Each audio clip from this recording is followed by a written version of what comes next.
And with me are Dixie Cochran. Hello. And Matthew Dawkins. Olay. Oh,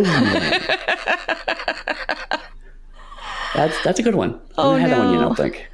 No, we haven't, have we? Check it off the list. This week we are both come back. All three of us have come back from respective conventions.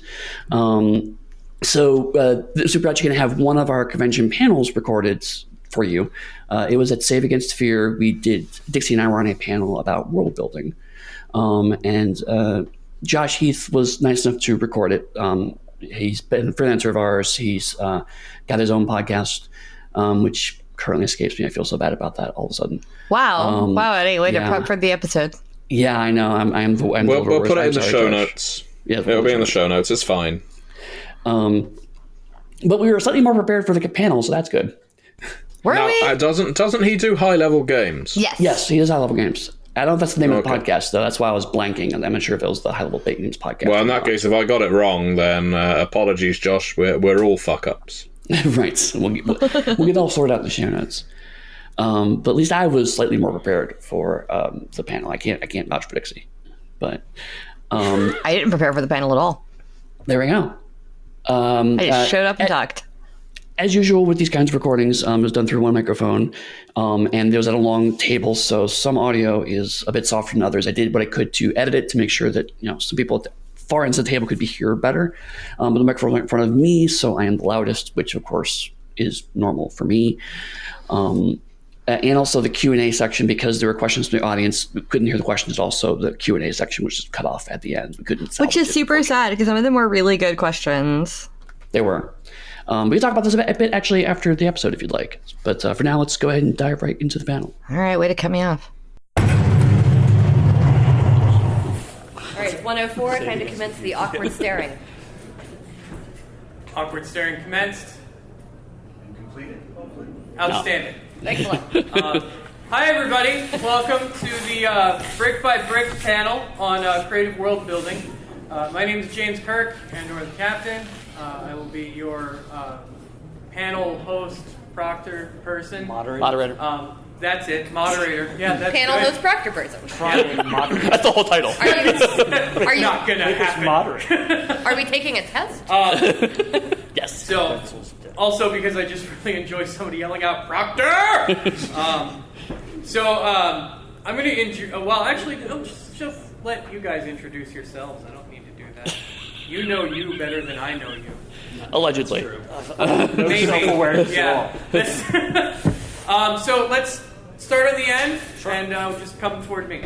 My name is Calvin Johns, and I am the owner, lead designer for Anthropos Games. We've got a few different worlds with a few different flavors, so I think we'll be getting into that this panel. I'm Dixie Cochran. I'm one of the in-house developers at Onyx Path Publishing. I'm in charge of Exalted and Chronicles of Darkness lines, but I edit all of our lines. We've worked on Scion Trinity, Pugmire, all kinds of stuff. Hi, I'm Neall Raemonn Price. I've written for a lot of traditional games across the entire industry and helped build a couple core books up from the ground up, but I do most of my work with Onyx Path, and I'm the lead developer of Scion 2nd Edition. My name is Eddy Webb. I am a freelance RPG developer and video game writer. I've been working for years. And I've developed a lot of worlds, in particular my own created world, Pugmire. Hi, I'm Monty Cook, and I'm here at Panelists. You pay me a lot more for Monty Cook. I'm super genius, I don't have to. Monty Cook of Monty Cook's World of Darkness? I'm Rich Thomas, owner and creative director of Onyx Path, and these four of us all work together. Knuckleheads. I'm Doug Levandowski, and it's awkward that I have to follow everyone here. I am a freelance game designer, co-designed Kids on Bikes, Teens in Space, both with John Gilmore, and have been recently doing a bunch of smaller one-off RPGs through Kickstarter. Cool. Sweet. I can honestly say that I have played games from every single one of you. Hooray! So, yeah, and enjoyed all of them. You're a man of multi-talent. All of you should be thinking or attempting the same thing then. Yes. Is there a bingo card? Yes. Yeah. Yeah. That's how I got this position. I feel fine. You could be a moderator next year. You too could be a proctor. Just proc the hell out of it. I think that between all of us, the bingo card has like 100 slots on it. Yeah, it's a lot of like, You do have to pass the proctological exam, though. Oh. Again, how I got this position. It's gonna be that kind of panel, I see. So yeah, we're going to be discussing world building with all of these fine folks, and I have a list of questions that I have totally rehearsed and not just seen for the first time 5 minutes ago. We're going to start with, how important are world settings in your opinion? I'll go ahead and say that really depends on the game. Yeah. I think that some games, things like Pugmire, for instance, or Exalted, which is one that I have a lot of personal, truck into, really depend on the world to kind of shape how you play and shape what you do. And then I think there are definitely quite a few role-playing games out there. Like, if you look at, basic D&D 5e, they don't really talk much about the world in there, right, because you get enough of a sense of it just from knowing fantasy media and knowing, and, like, making your characters. So the DM has a lot more, like, agency to build their own world. Right. So, a lot of the Chronicles of Darkness games, even things I think like Kids on Bikes, are more like set in like our world. Yeah. Like it's basically this, so you know it. You don't have to explain what the world looks like. Yeah. To riff off what Dixie is saying, I generally see 3 different approaches taken in the industry. You either have like a pamphlet, like a half-dozen-page indie game where it's all about mechanics, it's all about the play experience at the table, and the world doesn't actually matter at all. And then you've got the sort of hybrid model that you see more in like Fate, you see in a lot of other types of games where it's like, let's build the world as we go along, let's build it collaboratively. And then you have the big, very designed, things like L5R, where it's like, come play in this world. And this exciting this thing. is Rokugan. Here is what it is like. Play in this way, etc. And all 3 of them are they're not. I mean, they're a little incompatible, but they're not necessarily better or worse than the others. It's all about the play experience that you want to have. So I also feel like it's kind of a moot point to a degree, because even a game that allegedly is worldless, is a more generic system, still gives you an implicit understanding of the world you're playing in. Yep. If you take Fate versus GURPS, for example, 2 systems that are designed to put any world onto them, the resulting world is going to be very different depending on which system you use. So, like, there's an emphasis on drama and action in a Fate-style game, whereas there's a focus on balance and continuity in a GURPS game. So the system you use, I understand this is the mechanics panel, but I feel like the system you use does, at least by implication, give you a sense of what the world needs to be in order for that system to work effectively. I'd actually phrase it 2 different ways. I'd say that Fate it provides you with narrative of building of the world. Sure. And GURPS's intention is to codify do the the world. physics. Right. Of the system provides the physics. So GURPS kind of a physics engine. I'm going to throw this spear, and it'll tell you exactly how far you can throw it with this strength and things like that. Right, but that means that GURPS is a world where that kind of information matters. Exactly. Whereas GURPS is like, I throw a spear. Sure, you hit him. Yeah, well, I mean, in Fate, it's, what happens when you do Right, that. why are you throwing the javelin? And why does that matter? Yeah, exactly. Mostly, I was just trying to correct you a little bit. I appreciate that. I appreciate you making me look like a fool in front of all these people. I mean, not so much just for even like what impact it has on the game, but if we're talking about, like in the industry too, like generally people are going to buy games like something like we mentioned Kickstarter, like based on the art, based on the world. Like if someone's like, oh, I want to jump into that world. Right. Even with things like Fate, you have a world in your mind. It might not be the game that has it, but I want to play Harry Potter. How can I play a Harry Potter game? You might be looking through some of those generic or universal engines, but those worlds that are going to be really important when it comes to, selling a game or getting people sort of interested in your game. Unless you can say Powered by the Apocalypse, or you can say Storyteller System. You can say things that people are going to recognize and say, ooh, I like these systems, so I'm attracted to that. But I think in a lot of cases, maybe like Eddy mentioned, I want to play in that world. And even if it's not in the game, the world is still going to be hugely important. Right. Right? Like if you're playing even in today's world, that's something that you want to play in, even if it's not written in the book, that's still going to be hugely important to your play experience and to whether or not you're going to purchase or interact with that game. I think Worlds really sell a lot of games. Oh yeah, absolutely. I mean, you can sell, Fate or the Pip system or whatever, but the things that people really gravitate toward tend to be like the specific thing for Fate or the specific version of the Pip system. I mean, even for Chronicles, we have the base Chronicles game that does give you some setting and world information, but it's fun. People tend to not play that as much, or they play that as like a session, and they move on to Changeling, they move on to Demon, they move on to Promethean, they move on to whatever like actual, like more kind of hardcore setting they would like to be playing. So yeah, like it's nice to have those more generic systems or systems you can reskin, but it's definitely something you can use to build a world, and I completely agree that it is like worlds that sell generally. That's what people are looking for. Justin Achille has a semi-famous quote that when you get around after 5 years and you get together with your gaming group again, you don't talk about, oh wow, remember that was +1? Yeah. You remember that character was amazing, and when we threw that thing into that thing, you're talking about the world. You're not talking about and the setting. You're not talking about the engine creates the stories. Yeah. But I mean, the best thing that happened when we played D&D last night was my +3 dex bonus, right? No, the best thing that happened was the fire spell. What can I say? Over and over again. So what do you guys feel like are the most important parts of a world? Like if you're presenting a world as part of the setting, like what are some of the vital pieces that I think need to be in place? I think the two most important parts are verisimilitude and internal consistency over believability. Because you can do all manner of fantastical things in games, and you can do all kinds of really, really crazy things, but you want those things to ring true to the human experience, to make sense to the players at the table, and you want them to stay consistent within the world that you're building to, again, enhance that sense of verisimilitude.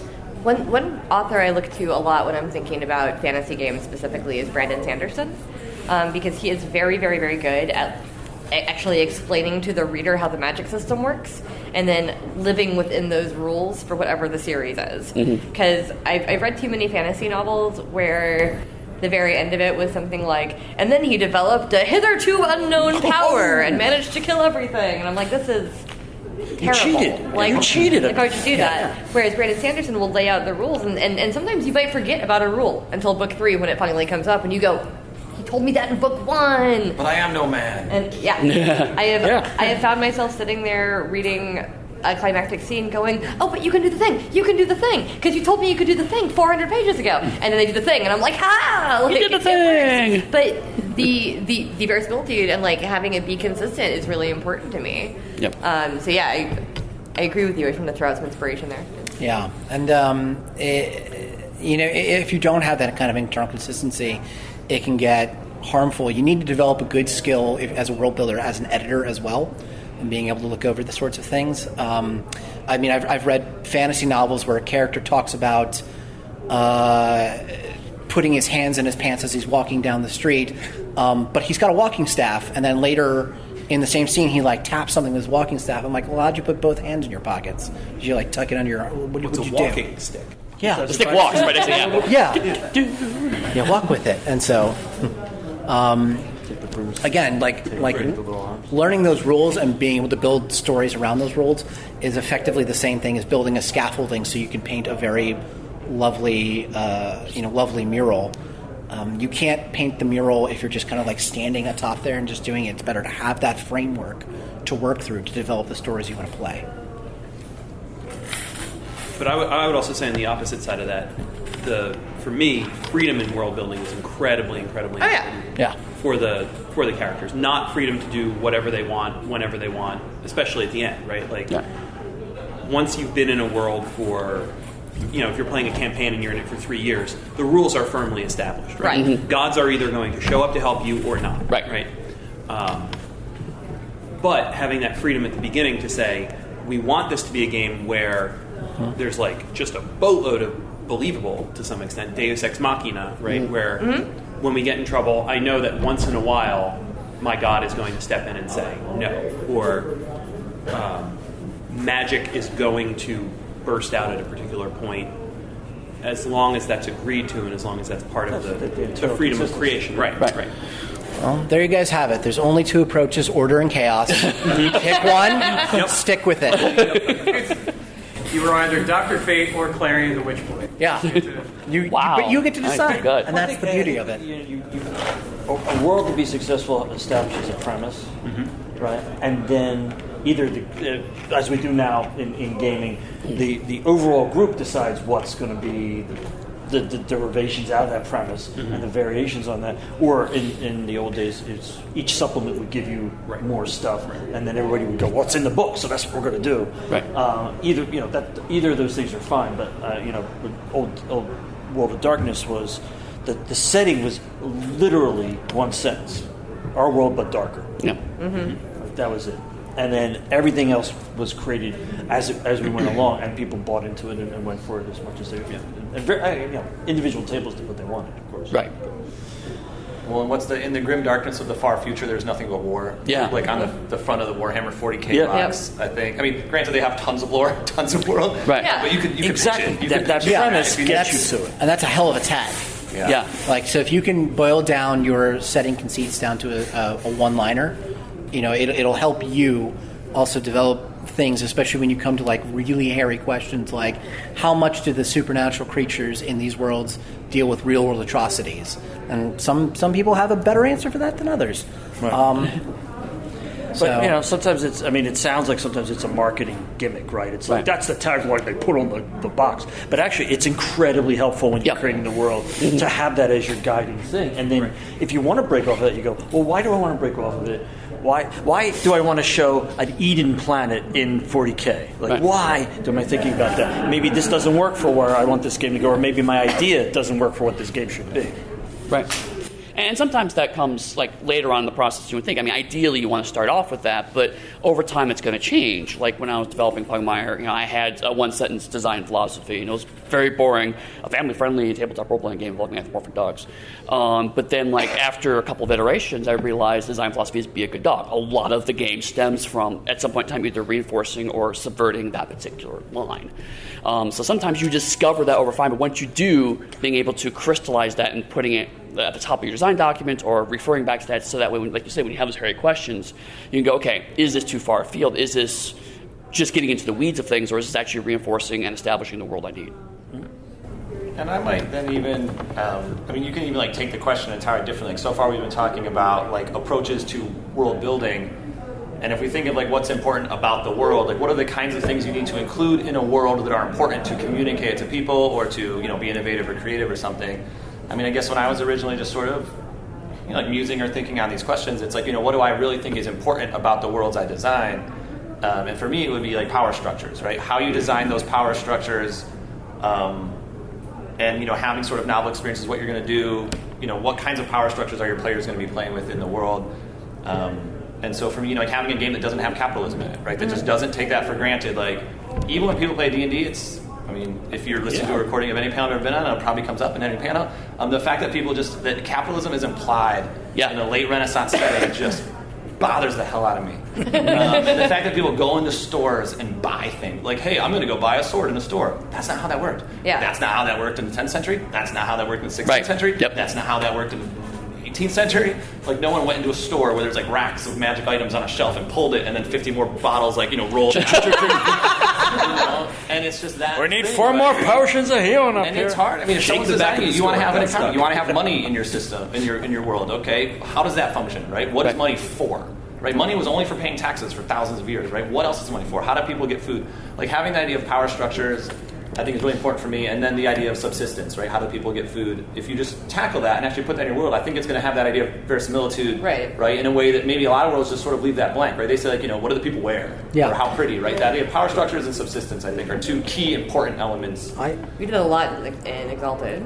I absolutely think so, and I think I'm sorry. No, I was just going to say, like... Yeah, we did a lot of that in Exalted, but I also think that if you do those things wrong, it definitely harms the verisimilitude of the thing. And I actually am going to cite a specific example now. Anybody here played Shadowrun?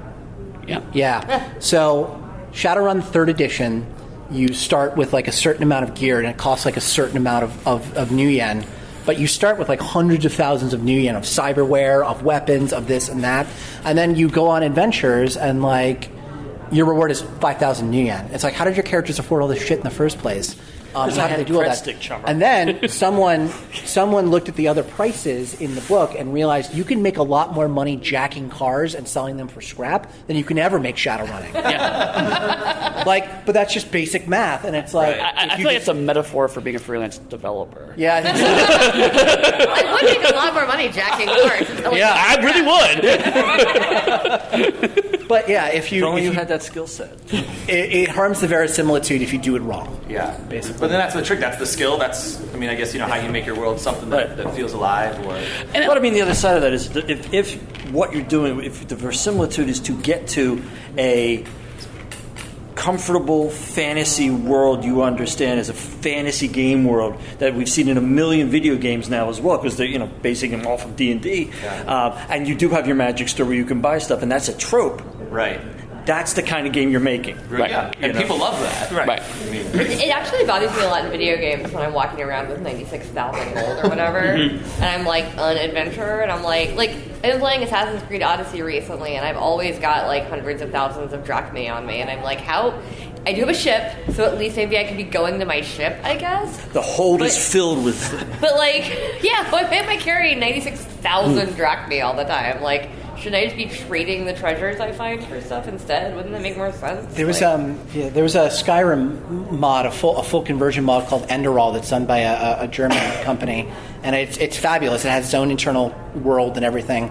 But what struck me is that every gold piece had weight, so you couldn't carry over a certain amount. So they had banks in the world. Yeah. And then you got into a discussion of loans and lending rates and how banks actually worked, which you're like, so you're saying you don't have all of my money at the time, you're lending it out to other people? How does that work? And they explained it to you. System. Yeah, exactly. It had a fractional banking system in the RPG, and then he's like, the big thing is just put all your money in this pile and we'll keep it for you and give you a letter of credit. I'm like, oh, that makes sense. That's the thing. Okay.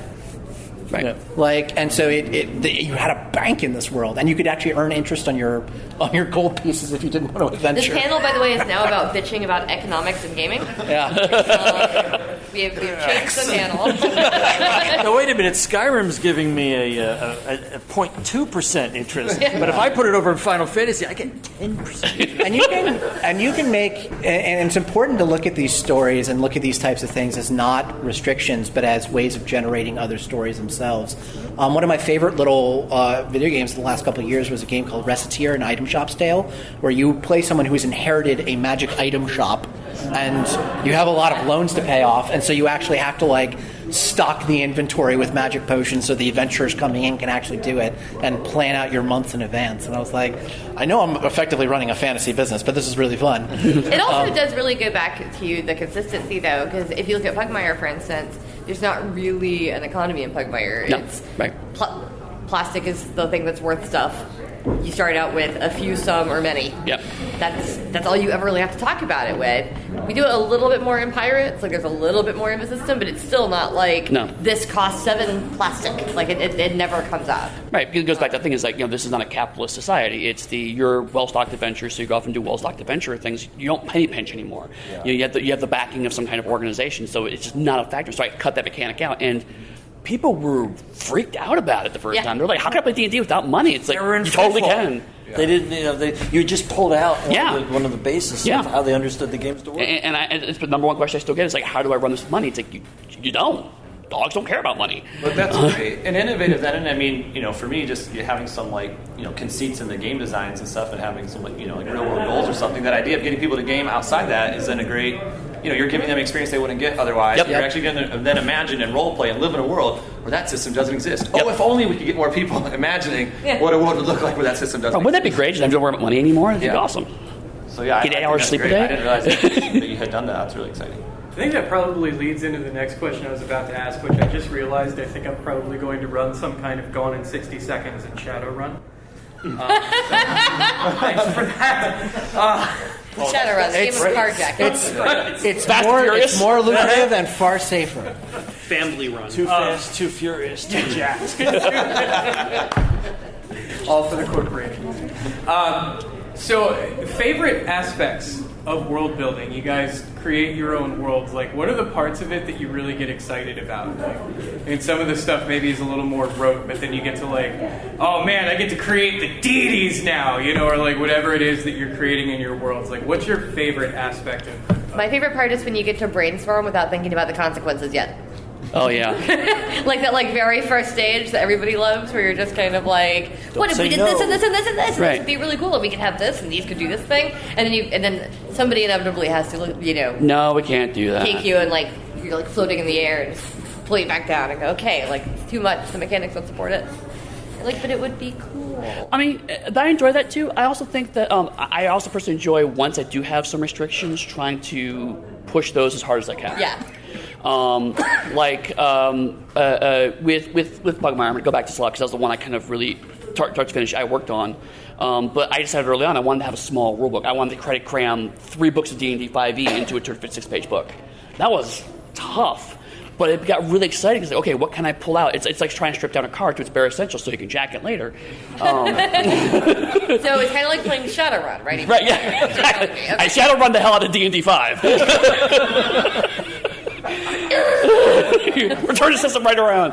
now it's a verb. Right. But I mean, it was the, okay, like I said, I'm taking the economy out of that, and what does that change the world, and how does that play out? How do I streamline the system, and what does that say about the world? I knew I wanted to have a morality system that wasn't alignment. It's, okay, so what do I do in place of alignments? So, I mean, that sets up challenges for me to kind of think through and figure out, and coming up with clever solutions to that is really exciting afterwards, I will admit, because in the middle of it, it's banging my head against, well, how am I going to do this? Yeah. And sometimes the answer comes like that, and sometimes the answer comes a year later. In the shower. Right, but both times people think you're amazing clever. It's like, cool, that one was really easy, that one was painfully hard, but at the end of the day, it's like, no, I'm very satisfied with that chance of solving that particular creative problem. It's just the work that matters. Yeah, it is, absolutely. I guess I have 2 stages to that. The first is when we're trying to figure out what it is we're doing, and those aha moments. Mm-hmm. Yeah, those are good. And a lot of them do come out of the brainstorming. Yeah. And just like, this fits into that so well. And you know, again, I'll refer to Eddy's Pugmire since we all like to talk about it. It makes it feel special. It does. That's all I get in life. Eddy, I review pitches from all kinds of people's great ideas for games. And I look for the aha moments. And with Eddy's, I was reading through, and we got to the Code of Man. Yep. And Be a Good Dog and all the other things. And that was just, woohoo! Now I'm seeing how this thing can be so special and so very, very cool. And it's funny because I kind of focused on that. Then we were in a demo game or a pre-game or whatever. Oh, the playtest, yeah. Playtest game.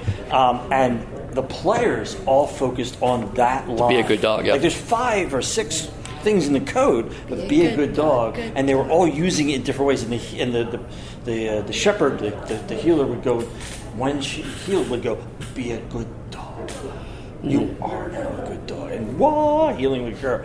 And our big Leo, and just as he's fighting, he's like down to 1 hit point, and he smashes the automaton down, and he stands there with the sword over his head and goes, I am a good dog! Yep. I'm just sitting there going, wow, I think we got something. Yeah, it was really, really enlightening. And like you said, then you started to actually wean towards that phrase.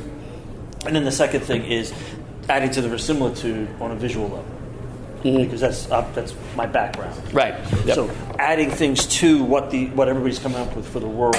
So whether it's flags, whether it's symbols like the freaking vampire things, whether it's a language with like werewolf or exalted or something like that, like coming up with an alphabet and things like that, maps, all the stuff that makes the world seem more real because you've got a visual to play off of as a player to GM. That's really where I actually get like really excited. Artist. Because artist. So in the stuff I've been working on lately, the world building is usually the player's responsibility. Mm-hmm. Oh, okay. And so the most exciting part for me is when I or we, depending on who I'm working with, come up with that question that we go, yep, that's going to crystallize it for the player. Right. Oh, okay. Yeah. Yep. So in Kids on Bikes, it's what rumors have you heard about the town? Right, that's one of the big ones. And surprisingly, one of the big ones was your high school sports team's mascot is really ... Okay, and that's the last right, exactly, and that's the last question I think in the list before rumors, and that always is just sort of the linchpin that sets the tone and the expectations for it. Right, we're the fighting wombats. Okay, I know what kind of game we're playing, right? Or in Call of 1991, they're the Phoenixes. You know where that story is going. Yep. Right. So yeah, that's cool. Coming up with a really great question that keys everybody in, whether they realize it. No, that really is excellent, because I mean, it's not if it's too on the nose, then they feel like they're being led and they're gonna they go, okay, we gotta say something really clever here. But if you just go, yeah, what's this guy? Yeah, and boom, then you get a really good feel for what they're thinking about. I think I enjoy that a lot too when I'm coming up with questionnaires for Dread. I don't know if anybody here has ever played Dread. So, one-shot horror game, super cool. You can do the same questionnaire for your whole table, or you can do like personalized questionnaires for each character that you're handing out. And that's always really fun because like if you make it too like narrow, it doesn't work. Right. Like, but I was playing one a while back where we were doing like at a summer camp. One of the questions that my character got was like, why do you have a ring of keys to the whole camp? It didn't say who gave them to me. It didn't say anything like that. It's just like, why do you have the like skeleton key that opens all the doors? And I got to make it up. And like, it could be because you're the daughter of the person who runs the camp, and it could also be because you sell them drugs. Like, you have so many options. Mine was selling them drugs. I was playing the bad kid. But it was a lot of fun, and like I love seeing questions like that do crystallize it. I think on Pugmire too, even you're like 3 little statements. Yeah, it's the one thing I can never do. Is, like way that you worded them is so great. It's like here's what I can never do. Here's like yeah. And actually, just moving more into the video games thing, but there's a lot of world building by implication you can do to a certain degree. Like a lot of times in video games, you have to write lots of here's 3 responses to a question. You do that a lot. Yeah. But the player can see all those responses, and even if they're not choosing one, just seeing the other abilities and things they can say sets up some expectations of the world. So if you're playing a noirish game, if you have lots of questions as your responses, that sets up one side. Those are the world where you can do lots of investigation and questions.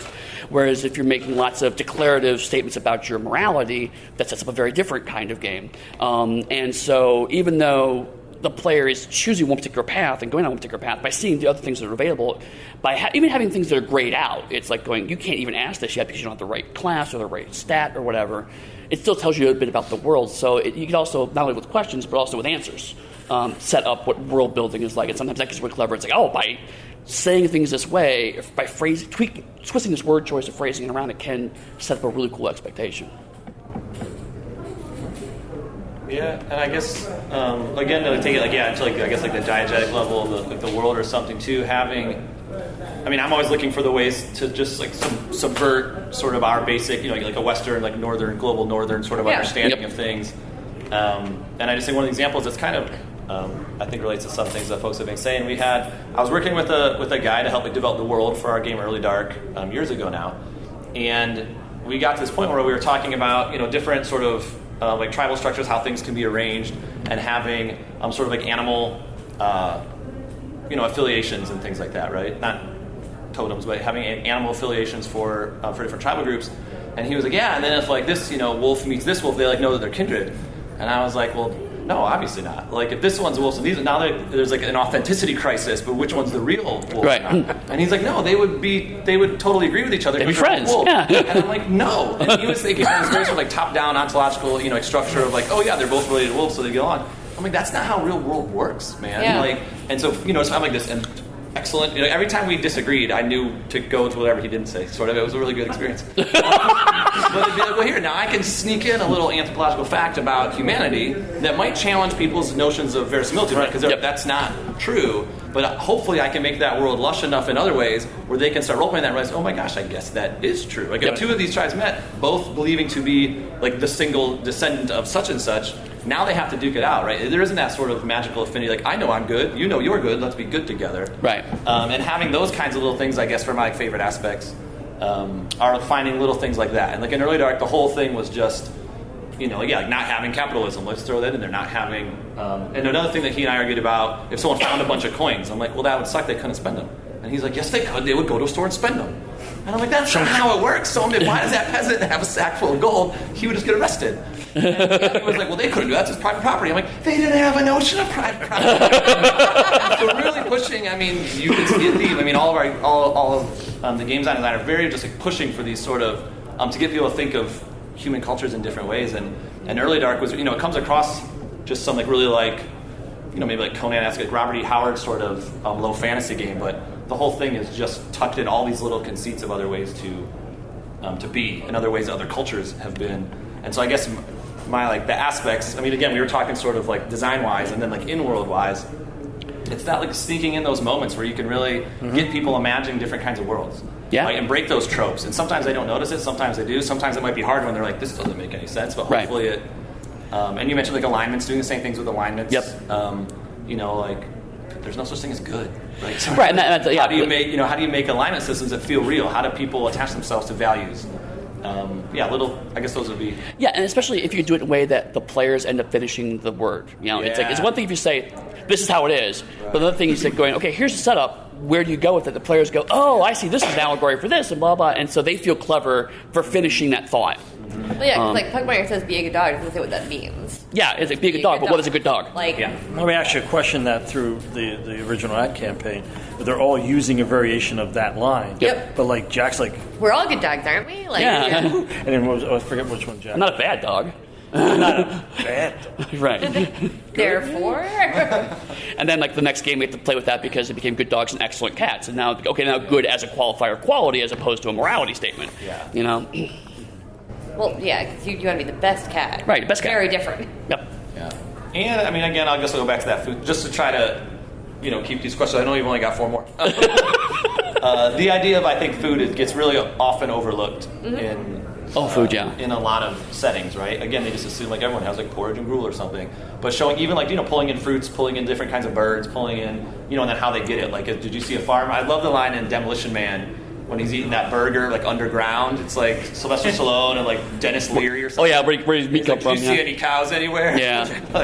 And you realize it's a rat burger that they're eating, but stuff like that. If you have like a mountain community, putting those things in again that just break up that sort of Western European idea of what medieval people ate or something. Yeah, totally. I always find I love doing the research for that and looking at different biomes, different ecosystems and what food's there, what's edible, what's not. And, I guess can be a fun thing for me. And you'll again find that defining those kinds of details and thinking about those kinds of things will help you flesh out your world. If you do have nothing but porridge and gruel, you got to have a mill somewhere. Mills were a huge source of tax in medieval times. They were huge there. You've got to have a farm base capable of supporting that mill. So you've got a village right there, bam, based around this mill. And even if you never mention in your game that that's all they eat, you can still put the mill in there. With that structure, he's out of Cochran. Legend of the Five Rings again goes back to you eat a lot of rice, you eat a lot of cereal, you eat a lot of fish, a lot of vegetables, a lot of fish.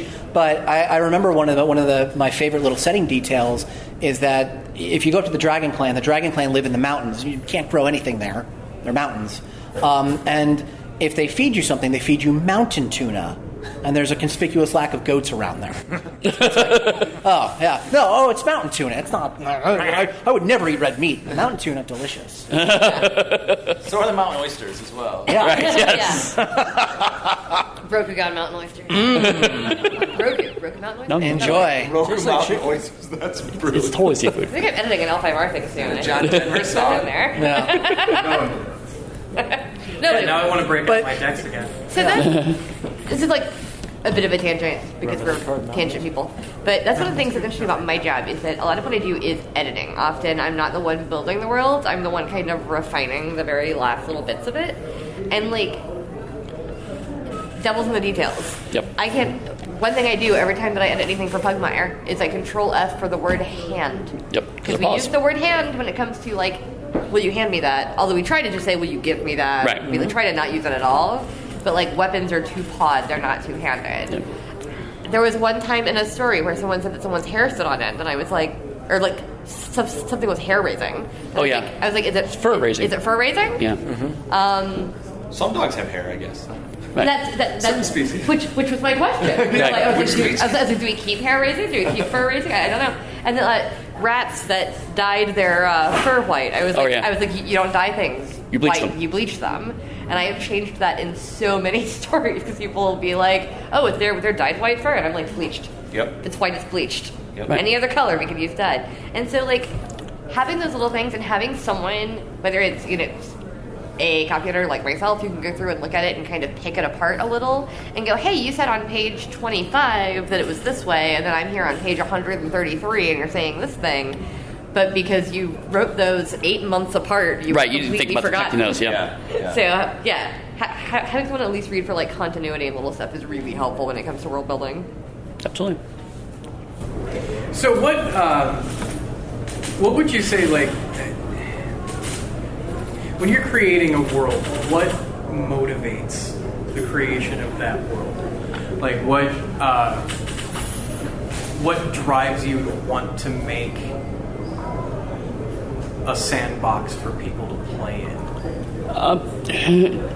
You say that as if I could stop doing it. I'm joking, but also I'm not. Why are you the way that you are? Right, seriously, if Rich said tomorrow, if Rich fired me tomorrow, and my company collapsed, and I had to take a day job at a bank, I would probably still be making stuff. It might be for myself, it might be for my friends, it might be for a little indie pub thing in Drive Thru RPG, but that's just, it's just who I am. It's the kind of thing I do. It's this is what I love to do, and I think a lot of people feel similarly in the sense of they have a creative urge, and whether that's by painting or drawing or writing or creating worlds or creating role-playing games or making indie RPGs and video games or whatever, that need to create is sometimes it's what you do. So it's a hard question to answer. We do it for the huge amounts of cash we get. Yeah, we make so much money in this. Dozens and dozens of dollars. Yes. I actually had that as a note in here. Dozens of dollars. One of the great out answers we didn't say. Well, just to provide a counterpoint to that, I am not that kind of creative. I'm not the kind of person that's like, I've got all this stuff in me and it's just bursting to get out and I have to write about it or put it on a painting or whatever. That's why I like editing. So for me, a lot of times when I am involved in the world building process, when I'm involved in the brainstorming or the early stages, which often I am not, but when I am, for me, I tend to be the voice of dissent a lot because I work with a lot of very experienced creators, and sometimes they're saying things and I'm the one going, why? And sometimes they have a valid answer. Sometimes I'm like, why does it have to be that way? I don't understand. And occasionally they'll say, oh, because of this. And it's like, oh, okay, that makes sense now. But sometimes I go, why? And they go, oh. Because reasons. And I go, wouldn't it be more interesting if we didn't do that? And they're like, maybe. So, usually when I'm world building in this way, it is as part of a team, whether it's a team with people like Neall and Megan Fitzgerald, Monica Specca, whether it's a team with Rich and Eddy and whoever I am working with on whichever project.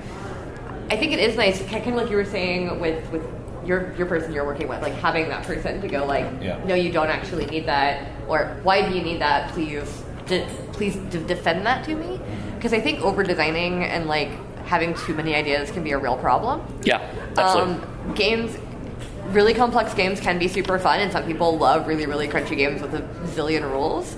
But I think if you're trying to engage a wider audience, you want it to at least be intuitive.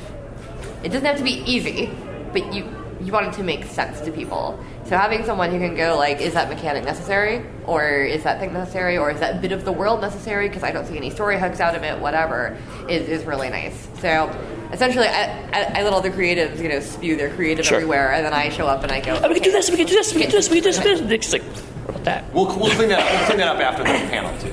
Yeah. Eddy, your babies are sticky. My baby is sticky. For the sandbox question, since, like I said before, a lot of what I've been working on is a sandbox for people to create. Yeah. I generally look for something that I don't know of another version of it. Yes. If I start working on a game and then somebody says, oh, that sounds just like this, and then I say, oh, yep, that was going to be just like that. Yep. John Gilmore introduced me to his response, which is, oh, great, now I don't have to design that. Right? Yeah, no, that's good. Yeah, that's good. Well, and that's kind of how I feel about it. That I want to create things that create a sandbox that doesn't exist somewhere else. Yes. But if I'm creating a turtle sandbox and somebody can go buy that at Walmart, we should talk about purchasing things at Walmart. But then I don't need to create it, right? It already exists, and if they want to play in that sandbox, they can.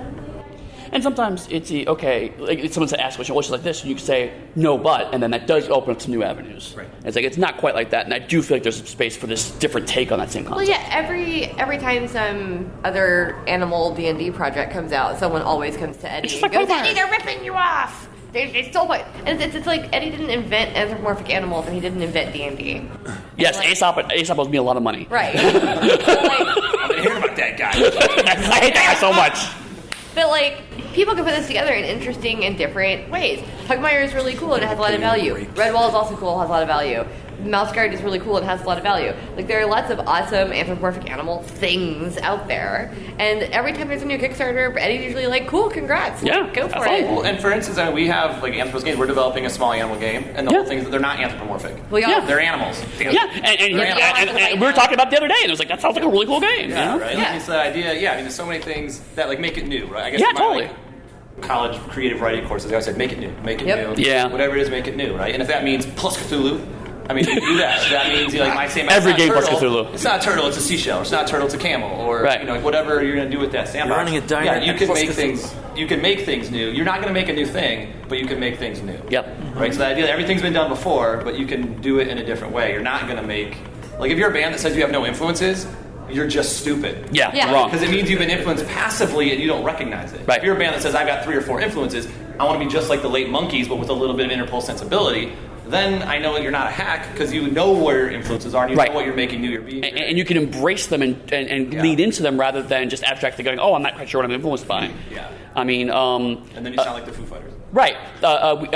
Dixie was working on a new Chronicles of Darkness game for Deviant Renegades. And so, like, I remember early on, one of the questions I asked was, like, what are your influences? And it turns out there's, like, 150 of them, you know? But, I mean, it was helpful to define this weird new space that we couldn't quite define this. Okay, it's a little bit of this, a little bit of this, a little bit of this. Oh, and now I'm starting to see what that space looks like. One of the ways that we keep the world of Exalted, of creation, which is the world in Exalted, interesting, is that every time that we describe a new place, or even a place that's been described before, but we're, like, fleshing it out, we generally take 2 to 5 real-world cultures and we moosh them. And we even do that in our art nerds. Like, if the place is a mixture of, you know, Rome and feudal Japan, then that's what the art looks like. That's what the architecture looks like. That's what the clothes look like. And it keeps it fantasy, but it also keeps it close enough to stuff that people understand that they can. There's touchstones. Yeah, there's touchstones there. They're like, oh, I know what a kimono looks like. Oh, I know what a pagoda or a temple looks like. And so we'll, like, say through our art notes, like, make it a little less, you know, super Japanese, like a little more this, whatever. And that's how we keep Exalted interesting, but it's also how we keep it rooted and, like, grounded. Yep. Yeah. Even our economy stuff, all of our culture stuff, almost all of it is like, oh, it's a mixture of this version of government from 1300 and this version from 700, and we just mush them together. And we try very hard when we're looking at that to import what we want from the culture, but also see the things we do and don't want to import. And I think prejudices, especially, are a huge part of that. Like, we talked about misogyny in the Western part of Exalted, and previous editions had it as, like, a very misogynistic place. And we're like, well, it'd be more interesting if, like, maybe this culture had a very heavy patriarchal element, but a lot of these other cultures didn't. And then you can have negative stuff in the game and prejudices. That's fine. Because you have players we're going to fight against. But yeah, it has to be deliberate, and it can't be at the expense of someone at the table. Also, as big as creation is saying that, like, the West is misogynistic, is like saying all of North America and parts of Central and South America are misogynistic, and just saying like that, like, as if there aren't everywhere you go. Ways to be misogynist. There are lots of different ways. Yeah. Right, yeah. But all of these are the exact same ones. Right. Like, they all just hate one. Everybody. Everyone's It's way too many people. So what you're telling me is that dwarves hate elves because dwarves have always hated elves. Right. And look at games A, B, and C for that reason is not valid. Right. Doesn't make sense to me. So you have some rewriting to do. Yeah. Well, I think the idea behind that, I mean, like Neall said, I mean, the idea isn't, if it's true in the game, like, how about we start designing approaches to gaming that then say that's something bad, or the idea of like you don't want to have that person at the table who just gets to be mean to somebody, because then that just underscores the fact that when you say prejudice is universal and all humans will have it, let's make this cool one between elves and dwarves, you're really just instantiating that again, and you're having people role play and have fun playing out prejudices. Like what? Yeah. Right? Like why do we want to do that? Like, and maybe you can say, well, that's like the real world. I would take issue with that, but at the same time, that idea of like, why are we still doing that? Right, it's a fantasy game. The example of it, why do dwarves and elves hate each other, comes from Lord of the Rings, essentially. Yeah. And the core story of Lord of the Rings, there's an elf and a dwarf learning like, oh, we have a ton in common, we're going to become the best of friends forever. Right. And so like they're overcoming that prejudice. So that's a way you can engineer the game to get the desired effect. Yeah. And also like in a fantasy world where I have a consistent group of friends who want to hang out with me and get 8 hours of sleep a night, like if I'm able to live that kind of fantasy, right? Yeah. I can pay my rent. Yeah. Right. We could get rid of prejudice too. That sounds pretty great, right? And so world building into what kind of world the players are going to want to live in is going to be more satisfying, and giving them the power to change things they don't. Yeah. Do you put any stoppers, like say you have a group wants to play your game, and they answer those questions, and the questions are all racist and misogynistic. Their answers to the question. You know what? We're going to skip the mascot question, everybody, for this table. You know what I'm saying? Yeah, no, I hear you. So the first page of our rules is setting boundaries. Nice. And so the table agrees to what we're comfortable playing with and what we're comfortable including in the game but working against. And we also have something in there about if you're playing in public, you need to go. You need to be conscious of very strong boundaries. Right. And then personally, I have my stock. Obviously, we're not playing this, this, and this. And if somebody says, "Well, why is that obvious?" I say, "Thanks so much for coming." Right. We're gonna, Wow. You're making a choice to I'll say this is what we are imagining this world's going to be. Correct. Right. And if you're over here, or if you're over here, over there, whatever, outside those boundaries, right? Well, then we don't so much want you to be playing this. Right. You can play this somewhere else. Which limits, limits the whole thing, but you're making that call. Right. Yeah, and with gaming in nostalgia, which is like creating a world in and of itself, right? The nostalgics, like you were saying with economies, right? Like those economies didn't exist back then, but when we have 1600s nostalgia, we're pretending that they did, right? Yeah. It's fine. Pantyhose never ran. 1650. I said the pantyhose never ran. Well, we don't want the past to be as crappy as it was. Exactly. Yeah. We want to understand it our way. That's exactly it, right? Like, if we're gonna be inventing stuff anyway, one of the lines we have in the rule book is, in a world where monsters exist, we're gonna get bogged down in but racism has to. Right. Like, we can just say that's not in our game. I was on a panel at Gen Con, and it was are we done with the chainmail bikini? Was basically the idea. And there was I was sitting there with Nicole Lindrews, Green Ronin, and there's an older gentleman, older than me even. I know, hard to believe. And was he dead? He was we get the birdies at the panel. He was a lich. He had a phylactery.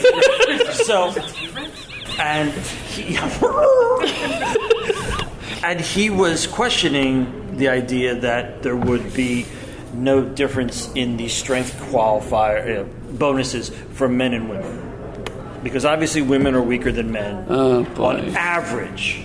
So therefore, on average, why would you get rid of that? You keep it in there. And that was basically Nicole's response. She's like, we're talking about a world where there are, people casting fireballs. Right. What? And we're talking about these heroes coming out to this thing. Who cares about average? Who cares about what would be normal in that society at that time? But based on a historical basis, care about it based on the game that we're actually making, the world we're actually making right there. And so, but he was resolute in not. He's clinging to that desperately. You've got to keep those. It's got to be a minus, whatever the thing. He was resolute. Men get His +1. determination can make women characters worse. It was, But they get a +1 charisma, I bet he would say too, right? Ladies want to play games. Isn't that the trade? I mean, I don't recall the exact rule structure, but usually you hear those in tandem. I don't remember it either anymore. It's been so long since I looked at this. I had a great conversation. I was just at a panel down in Houston, and my roommate was we got bunked up, was one of the an artist guest. And we had he was talking about a panel he was on where it came up, and he was feeling one way, and we had like a 2.5 hour conversation sitting on the floor next to the big window overlooking the water. That's where I got my NASA hat. And it was a great conversation. And at the end, we were like hanging out, in like the green room or whatever afterwards. And he said, "Oh, hey, everyone that was on that panel with me, just so you know, we had a really long talk, and I get what the problem is now. And thanks for everyone talking to me and being patient." He's like, "I'm really glad that we got to have those conversations." So he still wanted to paint voluptuous women, and that his painting is fantastic. No, he's awesome. I've used his artwork. He wouldn't think of it at all. His stuff's very transpositive, very, very, very cool. He actually did an array of most significant others for a card game I did, and I was like, make half of them non-binary if you can. So he's great about that. It was just, he was just always steeped in gaming that way, and that's what everyone always told him. And he's like, yeah, men are stronger, sort of. So it wasn't like an innate prejudice. Gotcha. It was the games that made him that way. Right? Interesting. It's like we could fix it. I didn't have to fight against any internal, like some misogyny or whatever. It was literally the games that. This is a great lesson of how these games can be so powerful, right? No, I think you're holding him back. You're absolutely right. That's one of the weird multi-layered problems with our hobby, is that it's not just your culture, or it's not just who you hung around with and what you all agreed to when you were in high school. They're all weak girls. It's also the games you were also playing, and so that losing that touchstone to your nostalgic past by saying, well, we're not going to play it that way anymore, is more of a personal problem than ultimately it turns into a prejudice, but that's not where it gets based on. And it's weird how it gets in your head, because growing up, I grew up in the 90s, so I played a lot of Cyberpunk 2020, I played a lot of Shadowrun as a disabled kid, and so I had these games I loved telling me, oh, if you take on devices to make your life easier, you're going to become less human. Yeah. And so I resisted assisted devices for a long time. What do you mean, Lobot? Yeah, exactly. And now everyone jokes like, oh, you lost 3 assets because you have cyber ears now. And it's like, I love the joke, but also I realized that those games set up a completely unintentional systemic explanation of how disabled people interact with the world. Mm-hmm. That's why I like how Eclipse Phase handles it a little bit better, where it is more about transhumanism and you're not like less human because you're in the body of an octopus. Yeah, and also Cyberpunk coming from a different philosophical basis from the beginning. Right, but it goes back to Cyberpunk Red, for example, also walked that back really, really heavily in their new edition. It's like, cool, so that they've learned better and trying to do better. Ultimately, the prejudices that you have, you put in the game deliberately are a reflection of the power structures in the game, which goes towards the point earlier that they're really important to have. I remember playing the last Deus Ex game, and they were talking about, and you don't lose essence or anything by getting implanted cybernetics at all, but there was a discussion about why there's a hate and fear and prejudice of it, and one of the characters who was anti-Aug made a pretty compelling argument to me. He said, there's a fundamental difference between adjusting a disability or having a prosthesis and having an augmentation. Right. There's a difference between replacing a damaged eye with an eye that can see perfectly and having an eye that has X-ray vision and can scrutinize you so carefully it tells whether you're lying or not. Like that's like where the prejudice comes from, and that to me was a very interesting and nuanced way of looking at it that enhanced the verisimilitude of the world. I'm like, oh, you might be misguided, but you're not stupid for believing this. You're not just automatically hateful and bigoted. Well, you're bigoted maybe, but you have an internal logic behind it, and that speaks to a lot of the bigotries and the prejudices of the world itself. So it rings true to me. And to bring up Cyberpunk 2020 again, in the most recent video game, one of the pieces of art they had out has a very sexualized trans person on there, and I remember they've had some missteps with the trans community before, so there was an outcry about it, but the art director talked about it, and I was very fascinated by her explanation of, in the future, they're not going to care so much about gender, and they're not going to care so much about sexuality, but sex is still going to be a commodity. Yeah. So no matter what you are, you're still being sold that way. And I was like, that's a very interesting way to spin that premise in a way that supports your world. Right. It doesn't matter what your gender is, but you have to look beautiful. Yeah. As you're raising and answering these questions, that's world building. Yep, exactly. Yep. Oh, back to topic. Tried to. I'm going off book, so you're welcome. Woohoo! Everybody. Off script. Screw you, John. Do you guys feel like an inherent amount of responsibility for providing these types of things in that world, or making decisions to not have that kind of bias? Like, do you find your own biases kind of melting into that? Like, how do you approach that kind of thing? I feel like having a team is really important. Yeah. And having a good diversity of people from different backgrounds is super important when we do a lot of this stuff.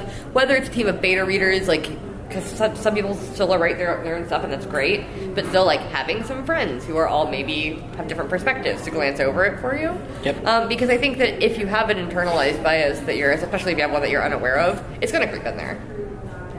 Especially if you're writing about the real world and you're talking, if you're writing urban fantasy, which is a lot of what we do, so you're writing about essentially the world. A lot of my bias that tends to creep in is very leftist. I have a lot of very leftist politics, and I tend to just kind of hey, I want to laugh at other people, but maybe I shouldn't do that either, because maybe the game should appeal a little bit to everybody. So my politics are great on my Twitter page and on my Facebook. They don't need to always be in my game. Some games, sure. Some games need that. Yep. Some games work better with that. Yep. Some games really don't need that, and that's fine too. We were talking recently. We have a book that we've been working on. I'm not going to name names, but we've a lot of queer writers on it, and that's awesome. We're so excited about that. Lots of non-binary folks, casual trans folks, lots of people. The book got relentlessly queer because everybody put that in there. And so we kind of got to a point where we said, we actually need to take this back a little, because we're writing blah RPG, we're not writing a specifically LGBT RPG. We're fine having the content, but we still want to represent everyone. And it got to a point where I wasn't in that book anymore as a straight woman. So let's take it back a little bit. I love that you all put that in there. That's great, because every author obviously wants to put that perspective in there because they don't see it as much. Mm-hmm. And so we had to find that balance between we don't want to tell them not to be themselves, but we also don't want the book to be specifically an LGBT book. And some books are. Road Wardens is an RPG that's post-apocalypse, queer people in the post-apocalypse, basically. Yep. And that's the experience. And That's great. That's totally fine. It was what we were making at the time. Yes. Yeah. So it's I think that your perspective's always going to creep in there a little bit. Keeping it subtext instead of text can be a good way to handle it if you can. Sometimes it can be text. If you're writing a game about punks fighting fascism, you're probably going to talk about politics. Right. Turns out. Yep. But also, even if you have a marginalized viewpoint, you do also kind of have to check that as well. When I worked on Dystopia Rising, it's a post-apocalyptic game. There's a theme here. I felt that a post-apoc is both bad about representing disability and also a perfect time to talk about disability, because if you watch The Walking Dead, people are losing eyes, they're losing hands, they're losing mobility, but yet everyone goes, disabled people will be killed in the post-apocalypse. But that doesn't match up, so let's talk about that.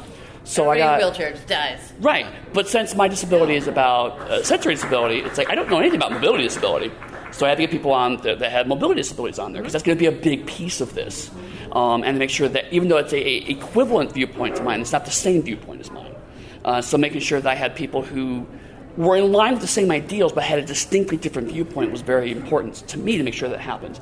But also, that kind of strong, deep dive in disability is not going to make sense for, say, vampire. Because it's not as much. There should be some disability representation, sure, but it's not as much as a metaphor disability as a post-apocalyptic game is going to be. I didn't talk about disability at all in Pugmire until Pirates, because, Pirates, they have peg legs and hooks for hands. That's a good point to kind of talk about that. But again, it was more along the lines of, it is as important as you want it to be, otherwise it is not important at all. That was all I wanted to say about it. But I knew that... Somebody yell at me about that sidebar? It's a little too far. Yeah, you put it in. It was just a little too far, and I was like, let's kind of pull it back a little bit. No, not you. I thought there was some person who read the manuscript and was like, well, it should be -1 to whatever. Oh well, yeah. One person was kind of like, where there needs to be a flaw, and it's like, no, that's not going to happen. And luckily, because I own the game, it's like, oh, cool, we're not doing that. Moving on. Yeah. And in answering those questions, you also still help to define your world. If you've got type 1 diabetes, you need insulin. There's just no ifs, ands, or buts about it. Sure. And if the apocalypse happens, what are you going to do? Right. Like, what are your next steps? What are that? And so you think that is a specific person's situation. That is not all disabled people. Yes, that's also true. But then you see you see a reaction to that, and you can plan that in your characters and world accordingly. Chuck Wendick does that in Wanderers. Yeah. He has a character that desperately needs the insulin. Yeah. And all the different ways that they have to twist and turn to get the stuff. Yep. Is right, that's interesting. Part of the plot. Yeah. Well, and even like what constitutes disability too. I mean that. Like no one would. I mean, I like that idea, like the -1, right? Like that someone just. I mean, I don't like the idea. It's interesting that someone thinks that, right? Yeah. Right. And it's like, well, if you design worlds, like in Art Scouts of the Taiga, small animal game, there used to be gnomes. They built. It's like Breath of the Wild, but with little animals. And so there's these little like sanctuaries and like shrines and stuff, sort of spread out that you can find. And when you've got beavers, you've got mice, you've got rabbits, and I'm just like, yeah, the gnomes just built everything big enough for all the animal types. They just did that because they did. So there is no sort of size. Size literally doesn't matter because the built environment does not matter, right? About the size. And having things like, why don't we say if someone's like 6'8", why don't we give that a -1? No one. Right. Exactly. In the West, if we're talking about the America cool, gamer folks, are ever going to be let's give this 6'8" person a -1. Do you want to talk about a disability? Yeah. Right. That should be numerically put into a game, right? But because because that has pre-existing societal value, or because it plays the bravado of a fantasy game or something, we think that should be a +1. And it's like, well, you think having this particular leg gives you a -1, but having this being 200 pounds heavier than the average should give you a +1. Like, you're already talking about bias. You're talking about world design. Like, break that, right? I want to explain to you why that's not the case. And a bit of a digression, but actually, at that exact point, if you watch the HBO's Andre the Giant documentary, it's like Andre the Giant, strongest man in the world, and the whole thing is about how his physical body betrayed him and made his life miserable over and over again. Yeah, I mean, so it's like it was absolutely, by your definition, should be a explicit penalty, but no one sees it that way. And just trying to get me reorient. I mean, it comes from teaching anthropology and stuff too, right? But like trying to just get people to see that, right? It's something I put in my games, right? I mean, I really try to just snap that out and realize, why do you think having this leg is -1? Yep. And why don't you see being 6'8" -1? Yep. And they're like, well, because it's better. Why do you think it's better? I'm totally stealing that, by the way. Just make that.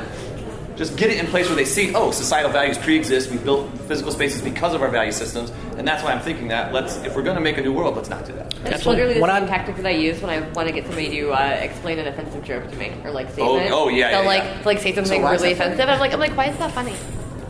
And like making them explain it is the best way to make them realize that it's not funny.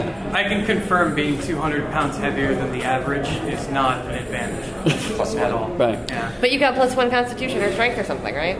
I did, yeah. Yeah. I drink a little more alcohol than the average. And I definitely agree with everyone here. Tall people should be penalized. Thank you, -1. Yeah. Baby. Well, I remember, and I mean, I don't want to. But the idea, like, I was, I was out with my girlfriend at some point, years ago, not my girlfriend any longer, and we were at some place, and she's like, I have to go to the restroom, and I was like, okay, yeah. And like 5 minutes later, she's still there, and I'm like, what are you doing? I thought you were going to the restroom, and she's like, I don't know where it's at.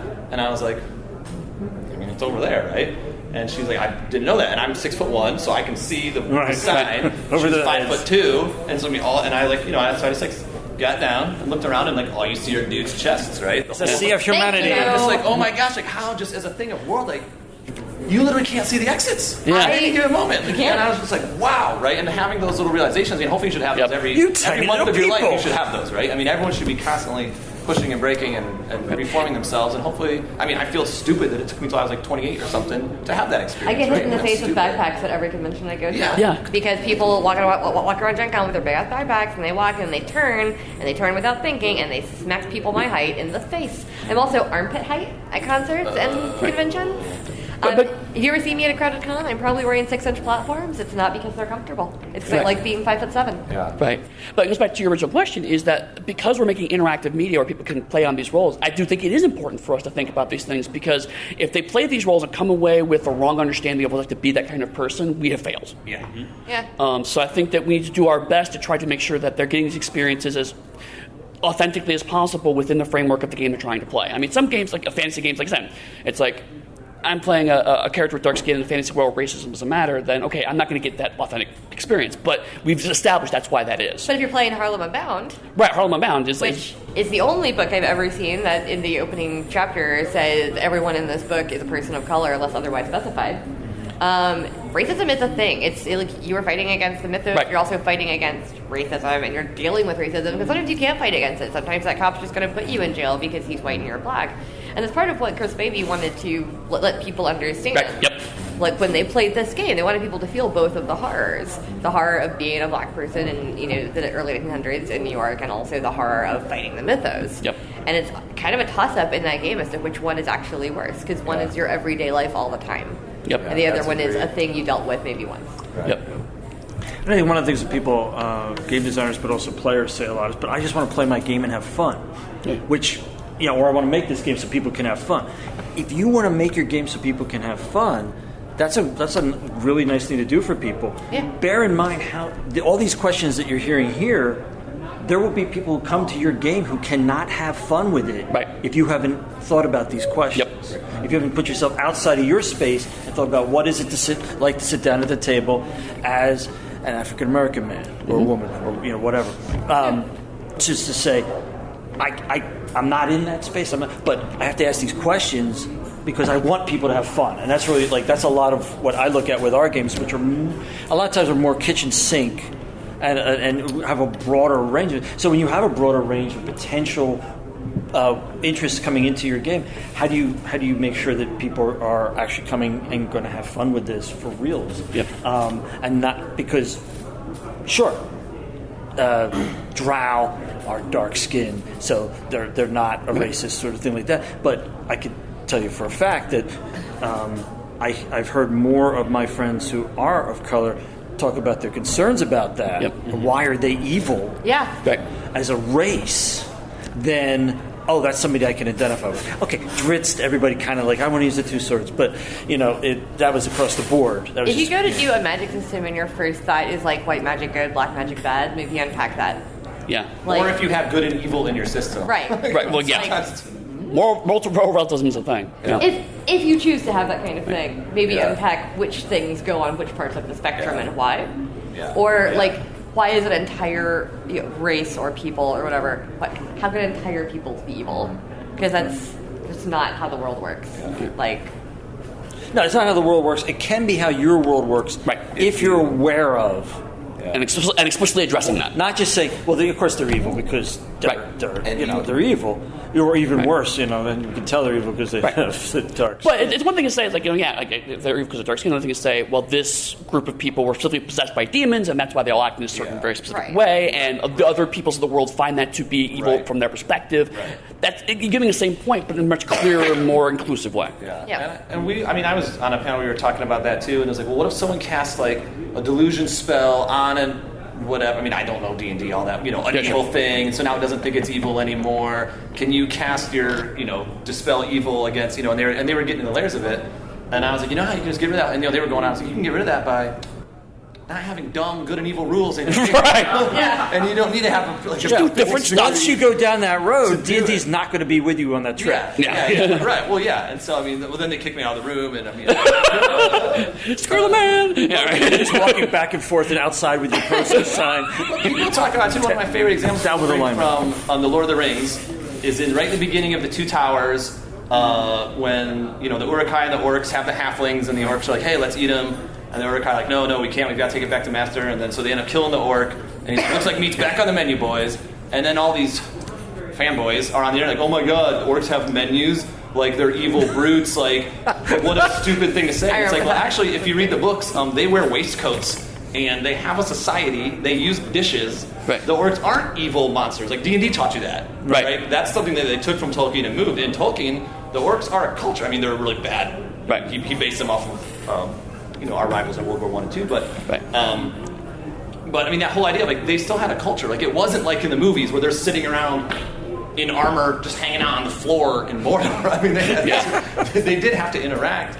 And I think even that, I mean, he doesn't do a good job. I don't think Tolkien did a good job of world building that particular culture. Sure. But he did, I mean, they have menus, you could imagine. We don't agree with necessarily what he was trying to accomplish, but he did think it through. Right. Yeah. I mean, the whole idea of potatoes and tobacco in an English world without America, no transatlantic slave trade. I mean, there's good things you can do by jumping into Tolkien and looking at all the biases there. Yeah. Right. But that particular one, that whole idea of evil, and evil people to just sit around being evil, right? And we talk about the NPCs, like, marching in a circle being evil. So we're getting close to time here, but I want to give everybody a chance to, like, your ability to offer some advice for anybody that might be at the panel today that might be creating their own world. What would you tell them as your sage wisdom and guidance? I would say create a world you would want to play in, and then see if other people would agree that they would want to play in it and would feel comfortable playing in it. And if it already exists, then you don't have to make it. For me, be okay with getting it wrong once in a while. It's hard for me to think of a popular IP now that has been around for more than 10 years who hasn't changed at some point along the way. Whether it's because of being more inclusive, whether it's because they just had better ideas. Star Wars franchise is not remotely what it was like based on the first movie. If you watch the first movie, nothing with the rest of Star Wars, it's a very different film, as a random example.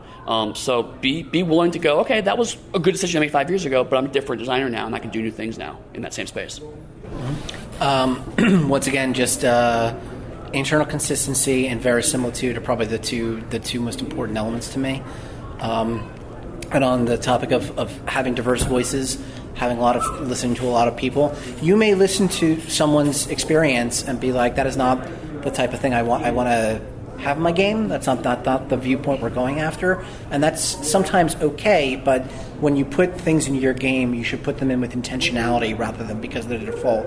Consider every voice, consider every piece of it when you're putting it in there. Eddy and Neall took mine. So I was going to say something about talking to other people and also being cool with getting it wrong. So no, I don't have any advice. It's all gone. See, you don't have to do that anymore. See, we read you don't have to design that. I am sorry. It's okay. You just talk too long, as always. And I've already said my stuff before, too. Yeah. I mean, like, for real, like, doing anything collaboratively, I think always helps. Whether it's getting your friend to read it or, hiring someone to read it for money. That's a piece of advice. Pay your freelancers. Yeah. You hire anybody, pay them. There you go. It doesn't always have to be in lots of money. Like a formalized amount of money. You could buy someone dinner and say, "Will you give me a half hour of your time to talk about trade services?" Trade services. Like small royalties, I think, on her smaller games. So to say, "Hey, I'll give you a free copy of the book if you want to give me your opinion on this piece of it." I'm like, okay. Yeah. And don't be afraid to do exactly the thing you want to do, make the world and the game you want to make. Just don't worry about selling it.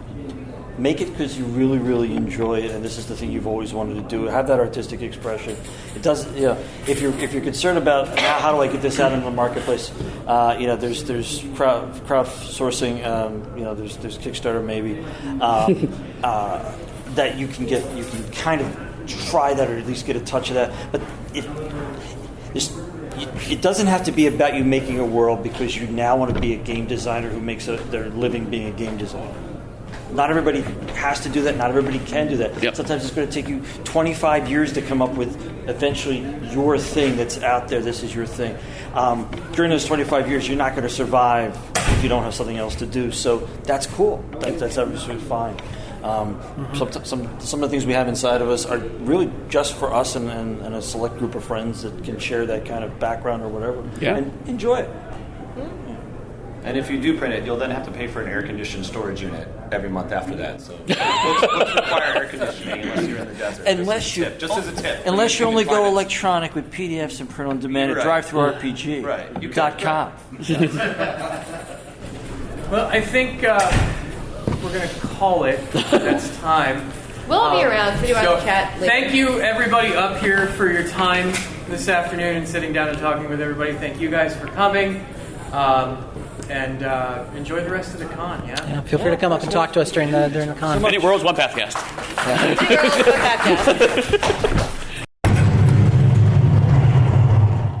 And we're back. I've cut Dixie off for an hour and 15 minutes now. That was very rude of you. I was. I'm sorry. So, what were you saying?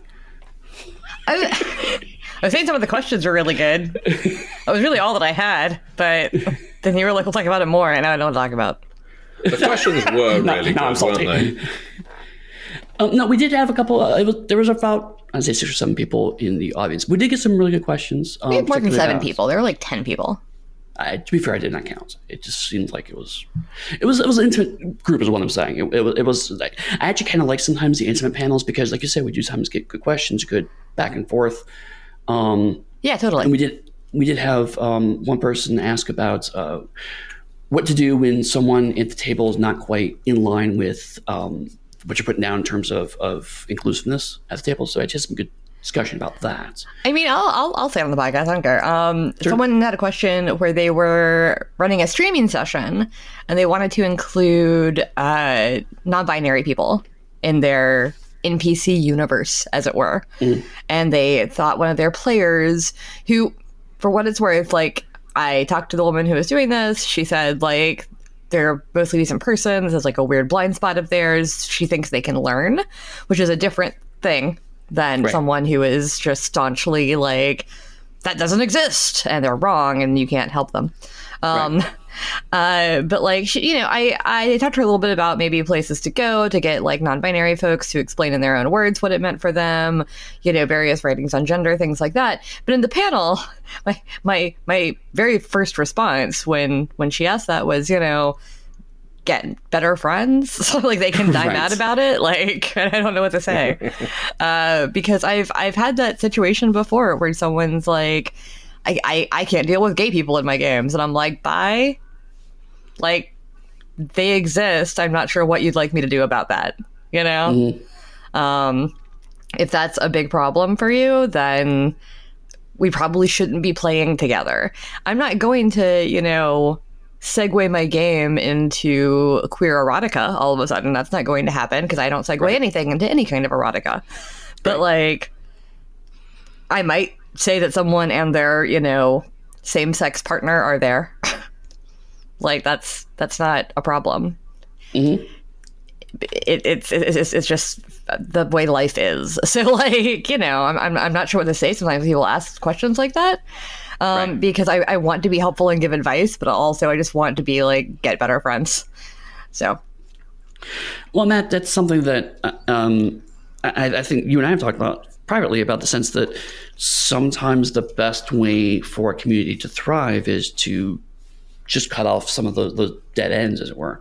I mean, obviously, we want as many people as possible to play our games, and people who are excited about our games, we want to be excited with them. But if someone's going to come in with just strong opinions that are against the tone of what we want to do with our games, it's better for everyone involved if they just don't buy them. Yeah. Yeah, like, it's okay if our values aren't the same. I don't need, fans whose values are the exact same as mine. That would not, I would have very few friends if that were the case. But like, if somebody's values are just diametrically opposed to ours, or ours as a company or whatever, then yeah, like, maybe our games aren't for you. And that's fine if that's the case. There's lots of other games out there if you want to, still kind of hang out in the gaming world. But like, we have a lot of, LGBTQIA plus creators and writers, and they're always going to want inclusiveness in the games, and we're always going to want that. We have people like Eddy, who's a disability advocate. So if you showed up and said like, hey, it really bothers me that there are disabled people in DRE, Eddy's knee-jerk response is probably going to be, die mad about it. Yeah, later. Because you were talking to a disabled person. Right. And I feel the same way when I'm, like that's part of how I try to be an ally to all my friends who are various layers of marginalized, is by just kind of saying like, Yeah, we'll put that in the game. Sure, we'll put that in the game. Let's use gender neutral language. Let's have, big tough guys that have same-sex partners at home because that's a thing that happens. Let's have, tall, assigned male at birth, non-binary people because that's not something that gets represented a lot. And I just keep trying to throw it out there. And yeah, it makes me happy. I like inclusiveness, and that's a big part of world building for me, which I said on the panel a little bit. Absolutely. And I think that's one of the things that I like about Save Against Fear specifically as a show is that because it is a show that is geared towards therapeutic applications of role-playing games and talking about that, there's naturally going to be, as a result of that, a sense of thinking about how people react to things and how people respond to things. So it's really cool to have a kind of space that thinks about those things and tries to be respectful of those things. So it's a nice show. And it was your first time at the show. What did you think of it? Yeah, it was really fun. So Save Against Fear is not a huge con. It's 500 people or so in Harrisburg, Pennsylvania. This year, and I think previous years, not all the time. It used to be in a game store, but now it's in kind of an empty department store. So pretty big open space, which is cool. Lots of gaming going on, some board games, lots of tabletop, a few really cool vendors. And it's kind of interesting because it is still in a mall, so you can walk around to the bookstore if you have a break, or you can go to the food court. But I liked the people I met overall. I met a lot of therapists, which was really cool. As somebody who has benefited from therapy over the years, I really like meeting therapists and talking to people who are in that line of work. And everyone I met was super nice. We did an escape room the Thursday night that we were there with just all the guests. Yep. Which was really fun. Me and Eddy and Cynthia Sless-Miller, and I'm going to forget who all else was in there, and Aloy LaSanta. And who is the final person? I'm so bad with names. Oh my God. I'm looking it up. I'm blanking sadly too. We all did a Sherlock Holmes themed escape room, and it was really, really, really fun. And then part of what was fun too was talking to everybody afterwards, because we were there with Jack and Jen and James, some of the showrunners, and they all work in various game design crossed with therapy related things. So it was Calvin Johns of Anthropos Games. Calvin was in the Sherlock room with us? I thought so, yeah. Because I talked to him a whole bunch the rest of the con, and I didn't remember him being the same person that was in the Sherlock room. Either that or was Doug Levandowski. I don't know. I'm so bad at names and faces. I was still focusing on the puzzles, honestly, to be fair. I think it was Doug who was in the Sherlock room with us. Okay. And Calvin was on the panel with us. Okay. No, I could be wrong about that too. I don't know who was in the Sherlock room with us. There was a fifth person. He was very nice. It might have been Calvin. That'd be really weird though. So, welcome to the Pathcast. Yeah, Matthew, maybe your memory of your convention was better than ours. Oh, you remember me now. You could have jumped in at any time and made points on anything I was saying, and you did not. I was listening to you. I was rapt. Raptor. You were a raptor. Yes. Yes. Hang on, that's not the noise a raptor makes, is it? It's, that sound? What is that? That's where was I going with that? It was kind of a oh god, that's a Wookiee with emphysema, isn't it? So yeah, I was at PDX-Con, which is Paradox Interactive's big gaming convention. I think they only do one a year. It took place in Berlin. I was there with Matt McElroy, our colleague and director of operations here at Onyx Path Publishing, as well as a man of many hats, including Drive-Thru RPG and Flames Rising. Anyway, we were at PDX-Con to meet with fans of our World of Darkness and specifically Vampire the Masquerade offerings.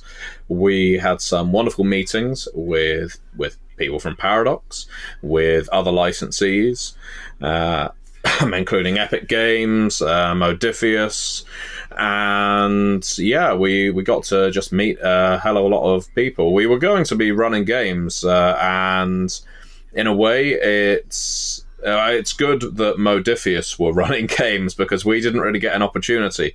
We had so many people coming up to us asking about Chicago by Night, Cults of the Blood Gods, and we had the full manuscripts for Cults of the Blood Gods and the Chicago Folios there at the convention. And so people were just able to come up to the table and read them. And probably the most pointed thing that I could take away from PDXCon is just how universally positive everyone was. And so there's a reason for that. When you've got a company-themed convention, people who are going to it are automatically buying into what that company has to sell. Right. Speaking pragmatically. Yeah, they wouldn't be going to PDXCon unless they liked what Paradox does. Right. And yet, not all of them knew what Onyx Path did, but they were coming in with a sense of optimism. Whereas if you go to a mainstream gaming convention, it's quite possible you'll like some games and not like others, and you may wish to express your views of our booth that you would have done Requiem differently if you had been developer.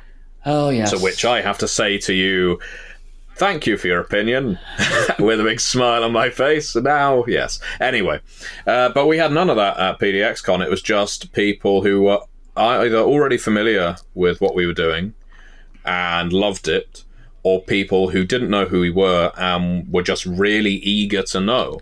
And so we didn't stay restricted to the World of Darkness. We talked about a whole heap of games, and we had no time to run anything. We were just constantly talking to people and giving out links to our backer kits, where our books are on sale. So yeah, it was a really exciting opportunity to meet some potential new fans and customers, and something I'm hoping we'll do a bit more of, going to conventions, I guess, that aren't necessarily within our normal wheelhouse. Mm-hmm. Yeah, I know that Matt's talked a little bit about maybe spreading us out to various cons that are close to all of us. So, like, I would hit up some of the, like, East Coast, Northeast cons, maybe, you know, and check them out for him, and, like, kind of, you know, just see where things are, to see where we want to go in the future.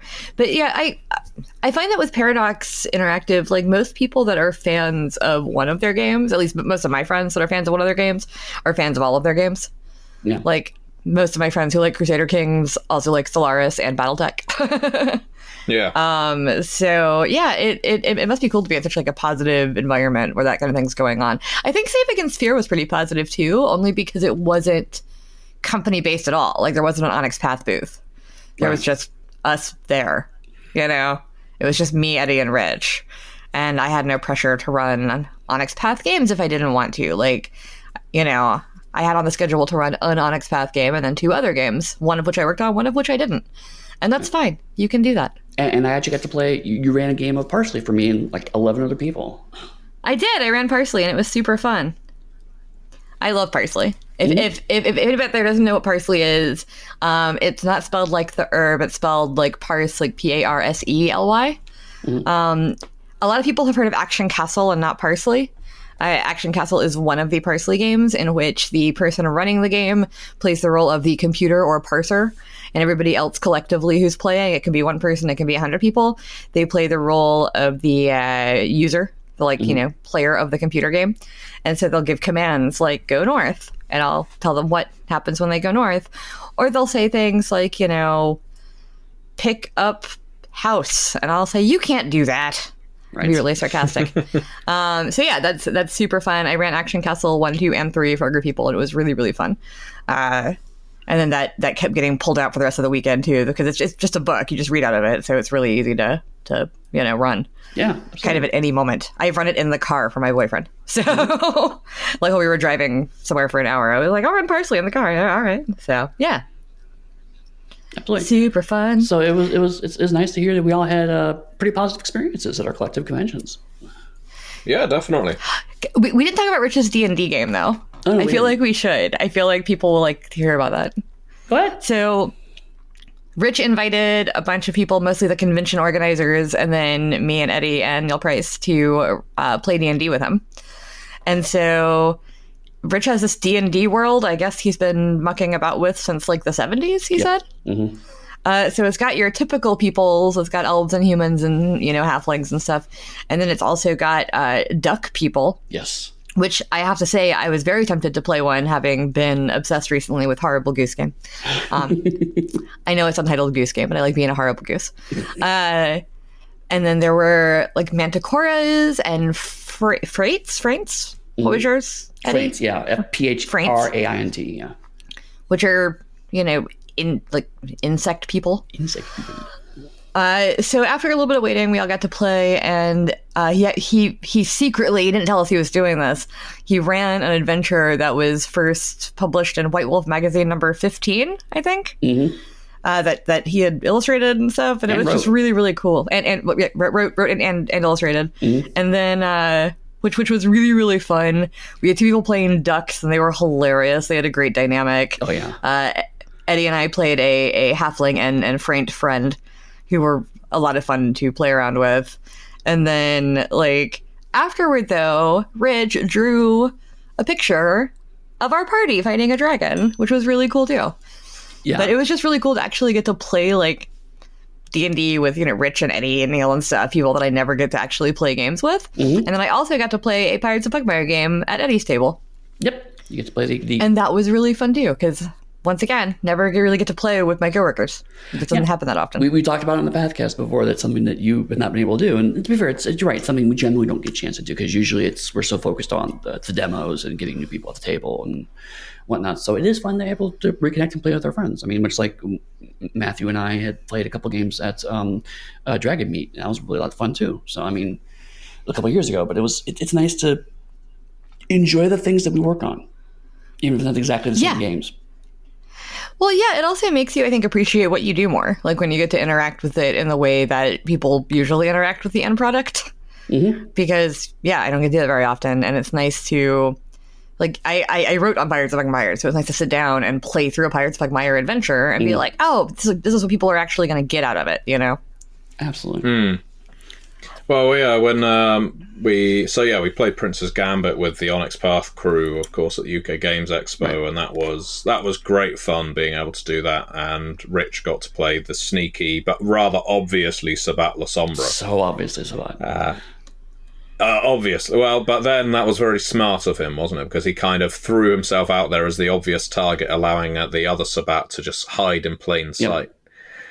But some of the attendees at PDXCon, they were mostly there to play video games, some of them on a grand scale, and it was just wonderful seeing so many people enthusiastic about their hobby. Mm-hmm. It's a slightly different hobby, it's video gaming, but the pomp and ceremony around game announcements, for instance. I know that's, I guess, off topic to Onyx Path, but Crusader Kings 3 was announced at PDXCon. And so I was at a VIP party the night before the convention opened. And it was at the Funkhaus, which was attached to it was at the convention venue. But much of the convention venue was curtained and barred off. And there was security, and I was going around with my cocktail and sort of snuck past security, went through some curtains and watched the audition the rehearsal for the Crusader Kings 3 announcement. So I knew the night before because there were a bunch of Paradox people there, some of whom I knew from when I was working up at Paradox Arctic. Mm-hmm. And they were all very excited about why these monks were there. There were monks at PDXCon, and they were genuine monks in robes. Wow. And they just didn't know why they were there. And I found them all in the auditorium doing chanting. And you couldn't hear it from the VIP party because there was a DJ playing and there was a pretty good sound buffer. Apparently this place is often used as a nightclub, so I guess the rooms have to be soundproof. Yeah, and they were chanting away on stage, and all of a sudden this guy comes out dressed as a king, and I am sure he is a games producer for Paradox, and he's dressed as the king from CK2. And he started going through his I'm proud to announce Crusader Kings 3, and I was just stood there mildly amused with drink in hand. But it was wonderful. Bloodlines 2 was there, of course, and Coteries of New York, and a whole bunch of video games related to World of Darkness and not related to World of Darkness. But that was great fun. I do hope to go back. I think I might be the only person who's not upset about the Bloodlines 2 delay, only because I really want to finish Borderlands 3, and I haven't had as much time to play as I'd like. Right. Yeah, that's not the reason most people use. Like, but no, I'm just I not think it's sad about fantastic. the land. Like, I'm like, cool, I'll finish BL3, and then maybe Borderlands 2. Well, the Borderlands, maybe Bloodlines 2. It's really hard. People talk about Bloodlines online because people started abbreviating it to BL2 and BL3, and that's the Borderlands 2 abbreviation, Right. and that has been the Borderlands How 2 dare they. abbreviation for many years. Find your abbreviation. I was at the airport. And saw something called the POD booth, and I thought there's a print-on-demand booth at Burden-Tegel Airport. Damn it, this industry has corrupted my mind. Wait, does that mean that our podcast app, Podbean, is a print-on-demand bean? Yes. You can print beans on demand. Are we a with 3D print-on-demand printer. cast? Onyx Podcast. I suppose so. Do we work to anyone's demand, really? That's true. We don't. I don't print the podcast usually. That's our new area we're going to move into. We're going to have printed podcasts. I don't think that'll do as well. Transcripts. No. Isn't that just a zine? Right. Badly photocopied 12 times over. I mean, especially with, panel audio quality like we just listened to. Right, exactly. There we go. The panel audio quality is the zine of the audio sphere. That's what that is. Wait, does that make this something better? Because I don't know how I feel about that. I wouldn't say better. That seems like a lot to live up to. Just different. Just different. But if people wanted to chat with us about zines or Bloodlines 2 or Borderlands 3, where would they find you, Dixie? Dixie Cyanide on most social media, and DixieCochran.com is my website. Matthew? They can find me on MatthewDawkins.com, and they can find a lot of our gaming footage and the like on twitch.tv/The Onyx Path. And you can find me at pugstuffy.com, where you can find my works I've worked on, my social media stuff, and the like.